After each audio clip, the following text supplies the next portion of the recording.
அருளிய வசனம், இது தேவனின் வசனம்.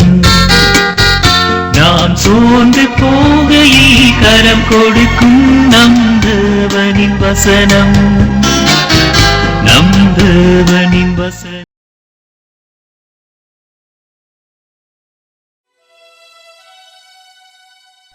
ராஜாக்களின் முதலாம் புஸ்தகம் 17ஆம் அதிகாரம். 17. இவைகள் நடந்த பின்பு வீட்டுக்காரியாகிய அந்த ஸ்திரீயின் மகன் வியாதியில் விழுந்தான். அவனுடைய சுவாசம் போகுமட்டும் அவனுடைய வியாதி அதிகரித்து கொண்டே இருந்தது. 18. அப்பொழுது அவள் எலியாவை நோக்கி, தேவனுடைய மனுஷனே, எனக்கும் உமக்கும் என்ன? என் அக்கிரமத்தை நினைக்க பண்ணவும் என் குமாரனை சாகப் பண்ணவுமா என்னிடத்தில் வந்தீர் என்றாள். 19. அதற்கு அவன், உன் குமாரனை என்னிடத்தில் தா என்று சொல்லி அவனை அவள் மடியிலிருந்து எடுத்து தான் தங்கியிருக்கிற மேல் வீட்டிலே அவனை கொண்டு போய் தன் கட்டிலின் மேல் வைத்து, 20. என் தேவனாகிய கர்த்தாவே, நான் தங்கியிருக்க இடங்கொடுத்த இந்த விதவையின் மகனை சாகப் பண்ணினதினால் அவளுக்கு துக்கத்தை வருவித்தீரோ என்று கர்த்தரை நோக்கி கூப்பிட்டு, 21. அந்த பிள்ளையின் மேல் 3 தரம் குப்புற விழுந்து, என் தேவனாகிய கர்த்தாவே, இந்த பிள்ளையின் ஆத்துமா அவனுக்குள் திரும்பி வர பண்ணும் என்று கர்த்தரை நோக்கி விண்ணப்பம் பண்ணினான். 22. கர்த்தர் எலியாவின் சத்தத்தை கேட்டார். பிள்ளையினுடைய ஆத்துமா அவனுள் திரும்பி வந்தது. அவன் பிழைத்தான். 23. அப்பொழுது எலியா பிள்ளையை எடுத்து மேல் வீட்டிலிருந்து அவனை கீழ் வீட்டிற்குள் கொண்டு வந்து அவனை அவன் தாயினிடத்தில் கொடுத்து, பார், உன் பிள்ளை உயிரோடு இருக்கிறான் என்று சொன்னான். 24. அப்பொழுது அந்த ஸ்திரீ எலியாவை நோக்கி, நீர் தேவனுடைய மனுஷன் என்றும் உம்முடைய வாயிலிருந்து பிறக்கும் கர்த்தரின் வார்த்தை உண்மை என்றும் இதனால் இப்போது அறிந்திருக்கிறேன் என்றாள். கர்த்தருக்குள் பிரியமானவர்களே, ஆண்டவராய் இயேசுவின் புண்ணிய நாமத்தினாலே உங்களை வாழ்த்தி வரவேற்கிறேன். சத்தியவசன நிகழ்ச்சியை காண்கின்ற உங்கள் ஒவ்வொருவரையும் ஆசீர்வதிப்பாராக. எலியா தீர்க்கதரிசியை குறித்து அவன் வாழ்விலே நடந்த சம்பவங்களை நாம் தொடர்ந்து கற்று வருகிறோம். எலியா என்பவன் ஆகாபு ராஜாவுக்கு முன்பாக தைரியமாய் பேசின விதத்தை நான் சொன்னேன். எலியா என்பவனை ஆண்டவர் சாரிபாத்து வீட்டுக்கு அனுப்பின காரியத்தை நாம் கற்றுக்கொண்டோம். இந்நாட்களிலே நாம் கற்றுக்கொள்ள வேண்டிய ஒரு செய்தி என்னவென்று சொன்னால், சாரிபாத்தினுடைய விதவியின் மகனை மரித்து போனான். அவனை எலியா உயிரோடு தேவ வல்லமினால் எழுப்புகிறார். அருமையானுள்ளே, நம்முடைய வாழ்க்கையிலே ஒரு துன்பம் முடிந்தவுடனே இன்னொரு துன்பம் வந்து விடுகிறது. இந்த அருமையான சாரிபாத்தினுடைய விதவையினுடைய வாழ்க்கை நிம்மதியற்ற ஒரு துன்பம் நிறைந்த ஒரு வாழ்க்கை. ஆனால் எலியா வந்த பிற்பாடு அவளுடைய வாழ்க்கையிலே குறைவுகள் நிறைவாக மாறிவிட்டது. பஞ்சகாலம் முடியும் மட்டும் அவள் வீட்டிலே எண்ணெயும் மாவும் குறைந்து போகவில்லை. தீர்க்கன் அவள் வீட்டிலே தங்கியிருக்கிறான். ஆனால் திடீரென்று அவளுடைய மகன் வியாதி பெற்றான். அந்த வியாதி வர வர முற்று ஆரம்பிக்கிறது. அவன் சுவாசம் முடியும் வரையிலும் அந்த வியாதி அதிகமாக பெருகிற்று. அவன் மடிந்து போனான். அருமையானுள்ளே, அது என்ன விதமான வியாதி வேதத்திலே சொல்லப்படவில்லை. ஆனால் அவனுக்கு வியாதி, அவன் மடிந்து போனான் என்று மாத்திரம் திருமறையிலே சொல்லப்பட்டிருக்கிறது.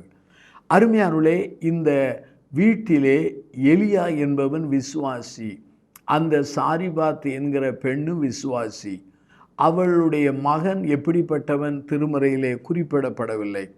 இந்த 2 பேரும் விசுவாசத்திலே வாழ்ந்தார்கள். விசுவாசத்தின் அடிப்படையிலே தேவனை சேவித்தார்கள். ஆனால் நம்முடைய வாழ்க்கையிலே விசுவாசம் வரும்பொழுது அந்த விசுவாசமானது அநேக சமயங்களிலே பரீட்சைகள் மூலமாக அல்லது நம்முடைய வாழ்க்கை துன்பங்கள் வழியாக, உபத்திரங்கள் வழியாக அது சோதிக்கப்படக்கூடிய நிலையிலே காணப்படுகிறது. எப்படி பொன்னானது நெருப்பிலே புடமிடப்படுகிறதோ அதே போல் நம்முடைய விசுவாசமானது புடமிடப்பட்டு அது பரீட்சிக்கப்பட்டு நாமெல்லாம் சுத்த பொன்னாக மாறுகிறோம். இந்த அருமையான சாரிபாத்து விதவையினுடைய மகனை உயிரோடு எழுப்புகிற அந்த நிகழ்வை குறித்து நாம் கற்றுக்கொள்ளப் போகிறோம். ஒன்று ராஜாக்களின் புஸ்தகம் 17ஆம் அதிகாரம் 17லிருந்து 24 வசனங்களை எடுத்து வைத்துக் கொள்ளுங்கள். முதலாவதாக இங்கே விசுவாசமானது பரீட்சிக்கப்படுகிறது. த ட்ரையல் ஆஃப் ஃபெய்த் என்று சொல்லலாம். அருமையானவர்களே, இந்த விதவினுடைய மகன் வியாதிப்பட்டான், மடிந்து போனான். இதை 1 ராஜாக்களின் புஸ்தகம் 17:17 வாசிக்கிறோம். இந்த வியாதி எப்படி வந்தது, என்ன விதமாய் வந்தது நமக்கு தெரியாது. ஆனால் ஒன்றை சொல்லலாம், அன்எக்ஸ்பெக்டட், நாம் எதிர்பாராத நேரத்தில் வருகிறது. நம்முடைய விசுவாச வாழ்க்கையிலே எதிர்பாராத நேரத்தில் தான் சோதனைகள், பரீட்சைகள், வேதனைகள் வருவது உண்டு. எரிமலை எப்போது வெடிக்கும் என்று தெரியாது, எப்போது அடங்கும் என்று தெரியாது.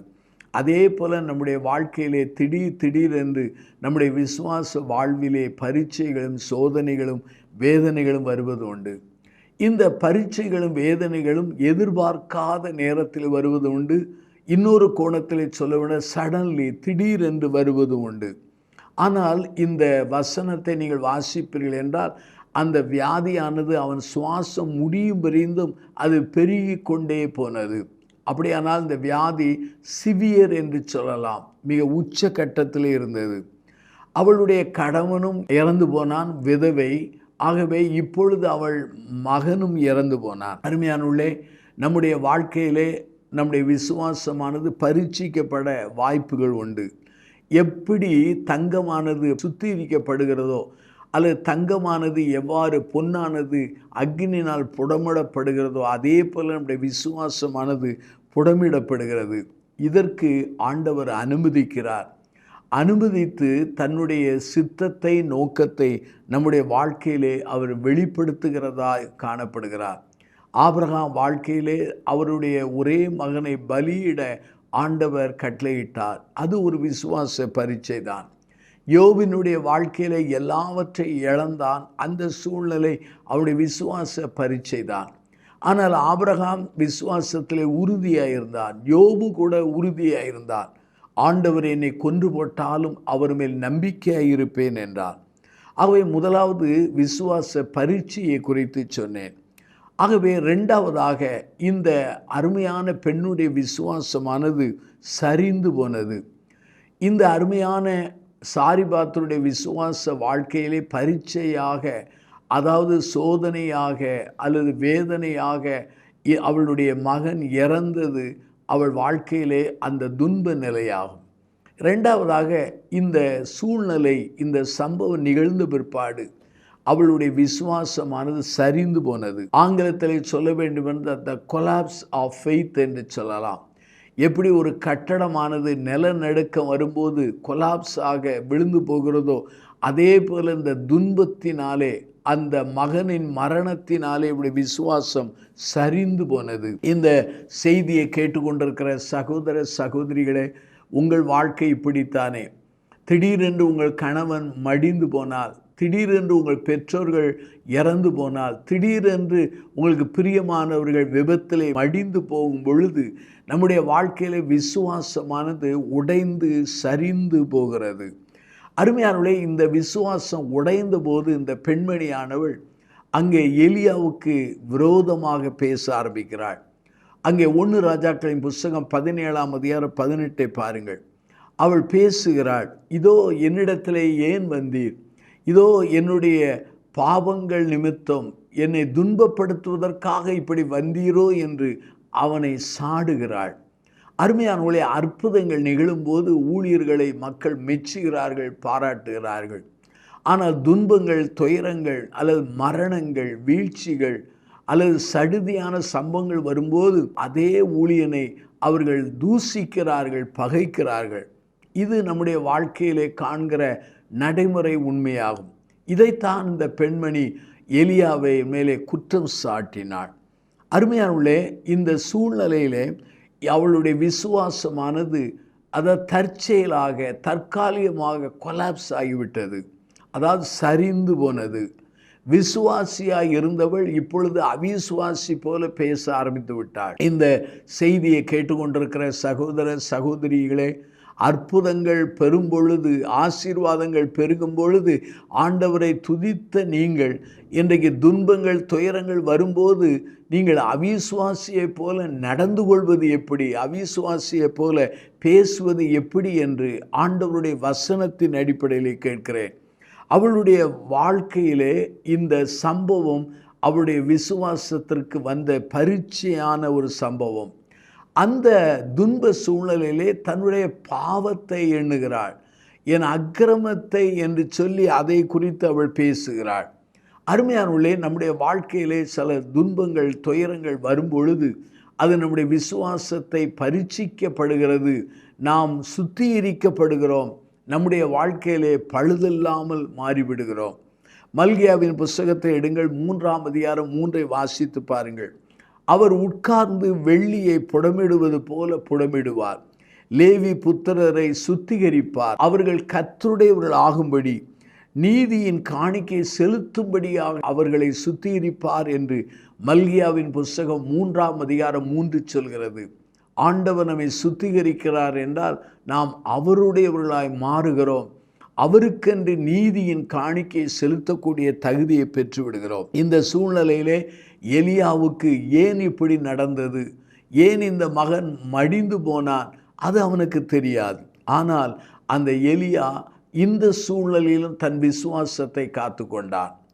இந்த மரணத்தினாலே அந்த சாரிபாத்தினுடைய விதவியினுடைய விசுவாசம் சரிந்து போனது. ஆனால் தீர்க்கனுடைய விசுவாசம் சரிந்து போகவில்லை, அவனுடைய விசுவாசமானது செயல்பட ஆரம்பித்தது.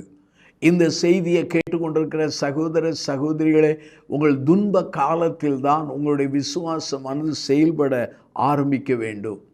ஆகவே முதலாவது நான் சொன்னேன், சாரிபாத்த பெண்ணுடைய வாழ்க்கையிலே அது விசுவாச பரீட்சை என்று சொன்னேன். இரண்டாவதாக சாரிபாத்தினுடைய விதவியின் வாழ்க்கையில விசுவாசத்தின் சரிவு என்று சொன்னேன். மூன்றாவதாக இந்த எலியா தீர்க்கனுடைய வாழ்க்கையிலே the operation of the faith என்று சொல்கிறேன். அதாவது செயல்படுகிற அல்லது நடைமுறையிலே அது உயிர் உள்ள விசுவாசமாக இந்த அருமையான எலியாவின் வாழ்க்கையிலே காணப்பட்டது. இந்த சூழ்நிலையில் எலியா எந்த இடத்திலும் தெய்வத்தை அவன் தூஷிக்கவில்லை, அமைதியாக இருக்கிறான். தெய்வத்தை தூஷிக்காதபடி அமைதியாக அவன் காணப்படுகிறான். இரண்டாவதாக அந்த சூழ்நிலையிலே அந்த பிரச்சனையை ஆண்டவரிடத்தில் கொண்டு போனான்.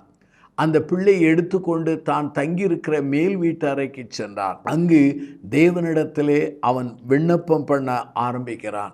முதலாவது அமைதியாக இருந்தான், முறுமுறுக்கவில்லை. இரண்டாவதாக பிரச்சனைகளை ஆண்டவரிடத்தில் கொண்டு போனான்.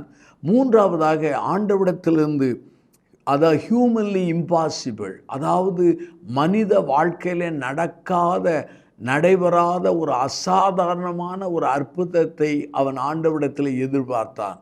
ஆண்டவரே, இந்த பெண்ணுக்கு ஏன் இந்த துன்பத்தை வருவித்தீர், இந்த மகன் இடத்திலே அவன் ஆத்துமாவை அனுப்பும் என்று அவன் வேண்டுகிறான்.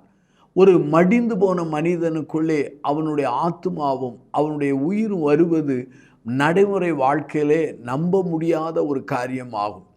ஆனால் ஆகவே தான் எலியா என்பவன் தன்னுடைய வாழ்க்கையிலே மனித முயற்சிகளுக்கு சிந்தனைக்கு அப்பாற்பட்ட அசாதாரணமான ஒன்றை கேட்கிறான். எலியாவின் விசுவாசத்தை ஆண்டவர் கனம் பண்ணினார்.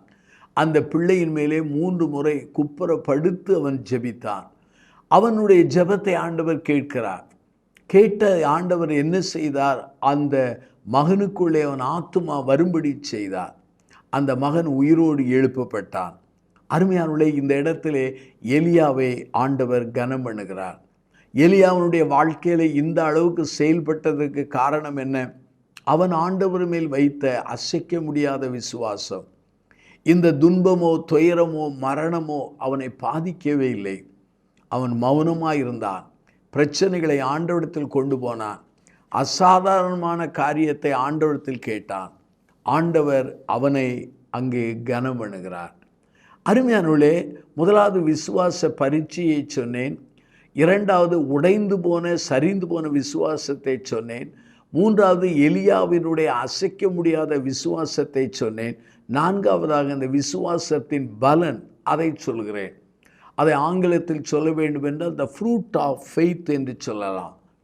1 ராஜாக்களின் புஸ்தகம் 17ஆம் அதிகாரம் 23 வாசித்து பாருங்கள்.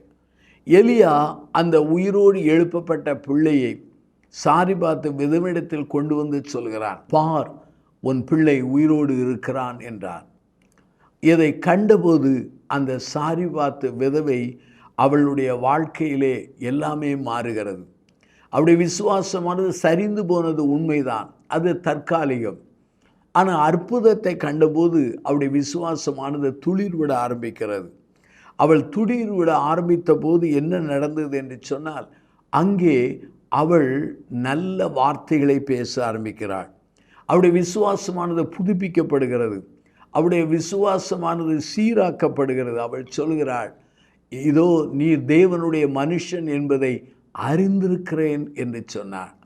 அருமையானுள்ளே, நம்முடைய வாழ்க்கையில் விசுவாசத்தில் உறுதியாக இருந்தால் அதனுடைய பலனானது அநேகருடைய வாழ்க்கைக்குள்ளே விசுவாசத்தை உருவாக்கக்கூடியதாக இருக்கிறது. எங்களுடைய தாயாருடைய விசுவாசம்தான் எங்களை ஆண்டவருக்குள்ளே கொண்டு வந்தது.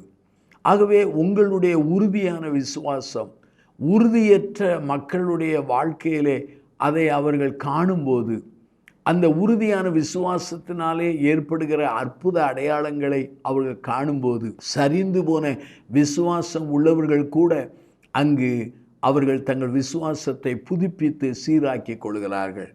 ஆகவே இந்த அருமையான சம்பவத்தை தேவ பலத்திலே சொன்னேன், விசுவாச பரீட்சையை சொன்னேன், சரிந்து போன விசுவாசத்தை சொன்னேன், அசைக்க முடியாத விசுவாசம் நிறைந்த எலியாவை சொன்னேன். விசுவாசத்தின் பலன் என்ன? அந்த மகன் உயிரோடு எழுப்பப்பட்டான். அந்த பெண்ணுடைய விசுவாசமும் புதுப்பிக்கப்பட்டது. நம்முடைய வாழ்க்கையிலே நாம் எப்படி இருக்கிறோம்? நம்முடைய விசுவாசம் எப்படி இருக்கிறது? சூழ்நிலைகள் எதிர்மறையாக இருக்கும்போது முறுமுறுக்கிறோமா? கண்டனம் பண்ணுகிறோமா? கர்த்தருடைய ஊழியர்களை சாடுகிறோமா? அல்லது கர்த்தரிடத்தில் கொண்டு போகிறோமா? கர்த்தரிடத்தில் அசாதாரணமான காரியங்களை எதிர்பார்க்கிறோமா? இந்த கேள்விகளுக்கு நாம் பதில் காண அழைக்கப்படுகிறோம். நாம் நம்முடைய கண்களை மூடி நாம் பிரார்த்தனை செய்வோம். அன்பின் பிதாவே, இந்த நல்ல நாளுக்காக நாங்கள் நன்றி சொல்கிறோம். சாரிபாத்து விதவையினுடைய மகனை கர்த்தாவே உம்முடைய தாசனாகிய எலியா மூலமாக உயிரடைய நீர் செய்தீர், அதற்காக நன்றி சொல்கிறோம். எலியா செய்தான் என்று நான் சொல்லவில்லை, எலியாவின் தேவன் எலியாவின் மூலமாக நீ இதை செய்தீர். எங்களுடைய விசுவாசம் பரீட்சிக்கப்படுகிறதையும், எங்கள் விசுவாசம் சரிந்து போகிறதையும், எங்கள் விசுவாசம் உறுதியாய் நிற்க வேண்டிய அவசியத்தையும், அப்படி உறுதியாய் நிற்பதினாலே எங்கள் விசுவாசத்தினுடைய பலன் விளைவுகளையும் நாங்கள் அறிய வேண்டும் என்று எங்களுக்கு கற்றுக் கொடுத்தீர். இந்த செய்தியை கேட்டுக்கொண்டிருக்கிற ஒவ்வொரு மக்களையும் நீர் ஆசீர்வதியும். பரிசுத்த ஆவியானவரே, அவர்களோடு தொடர்ந்து பேசும், உடைய வல்லமை வெளிப்படட்டும். ஆண்டவரே, சத்திய வசன நிகழ்ச்சியை காண்கிற ஒவ்வொரு மக்களையும் ஆசீர்வதியும், பெரிய காரியங்களை நடப்பியும். இயேசுவின் நாமத்தில் ஜெபிக்கிறோம் ஜீவனுள்ள பிதாவே, ஆமென்.